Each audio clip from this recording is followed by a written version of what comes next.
রংপুরের নবীগঞ্জে তালুক এলাকার কৃষক আব্দুল বাসেত মিয়া এবছর আলুর আবাদ করেছেন 52 বিঘা জমিতে, ফলনও পেয়েছেন 2400 বস্তা। এগুলোর বেশিরভাগই তিনি হিমাগারে সংরক্ষণ করলেও 900 বস্তা রেখে দেন বাসায়, যার অর্ধেকেই ধরেছে পচন। ওদের নেওয়ার ক্যাপাসিটি হলো 8 থেকে 7-8 হাজার আলু ঢুকাইতে পারে, বা 8-9 হাজার আলু আসে। কোল্ড স্টোরের দিন 15-20 হাজার, তো 20 হাজার আলু তো অত লেবার নাই, ঢুকাইতে পারে না। শুধু বাসেত মিয়াই নন, তার মতো একই অবস্থা আব্দুল্লাহ, আবুল হোসেন, বাহার, জাহিদুল ও মিঠু মিয়ারও। হিমাগারে জায়গা না পেয়ে বাসায় আলু রেখে বিপাকে পড়েছেন তারা। বাড়িতে রাখিয়া তো বাইরে বিক্রি করতে পারি না, পচে গেছে অর্ধেক। ওই ঋণগুলো পরিশোধ করার জন্য আর কি বাইরে কিছু রাখছিলাম। ওরা হয়তো কিছু দাম বাড়বে, মানুষ বিক্রি টিক্রি করি, কিছু পয়সা দেবো। আমার ঘরে 400 বস্তা আলু আছে। 400 বস্তা আলুর মধ্যে প্রায় অর্ধেক পচে গেছে। পচে যাওয়ার পরে তো পচা আলু কেউ নেয় না ভাই। আমরা এই আলু বেচি, যে পয়সাটা আমরা পুঁজিটা যে ব্যাগ নেব, এটার কোনো পরিস্থিতি নেই।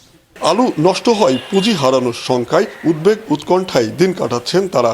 আবহাওয়াটা ঠিকভাবে পাইনি, আর মনে করেন যেভাবে রাখার প্রচেষ্টা আসছিলো সেভাবে প্রচেষ্টাকে নেই, সরকার আলু টানে নেই, এই কারণে আলুটা পচে গেছে। যে কষ্ট, এই আলুর যে শ্রম দিছি, এমন পরিস্থিতি এখন মনে করো আমাদের চলার মতো পরিস্থিতি খুব খারাপ। যা টাকা পয়সা ছিল সব মনে করো আলুতেই শেষ হয়ে গেছে। 26 জন জমি লাগাইছি, 26 জনের অর্ধেক আলু পচে গেছে বৃষ্টিতে। কৃষক নেতাদের মতে এ অবস্থার উত্তরণে পর্যাপ্ত সংরক্ষণাগার তৈরি, ক্রয় নীতির পরিবর্তন ও বিদেশে আলুর বাজার বাড়াতে হবে। এখন যে আলুটা কোল্ড স্টোরে আছে, এই আলুটা সঠিক ব্যবহারের জন্য সরকারকে কাজ করতে হবে। দেশের বাইরে পাঠাইতে হবে, অথবা সরকার কিনিয়ে বেশি দামে কিনে কম দামে বিক্রি করতে হবে। সরকারি উদ্যোগে আলু সংরক্ষণের হিমাগার নির্মাণ করা প্রয়োজন। সেই সাথে এখানে যে হিমাগার যে ভাড়া, সেই ভাড়াটি কমানো প্রয়োজন।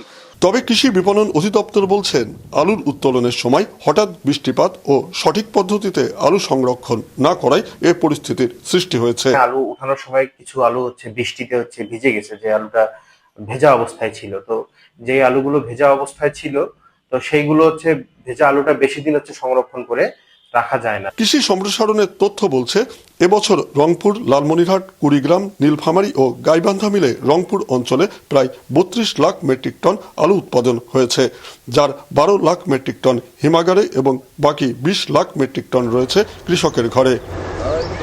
মাছরাঙা নিউজ ডেস্ক।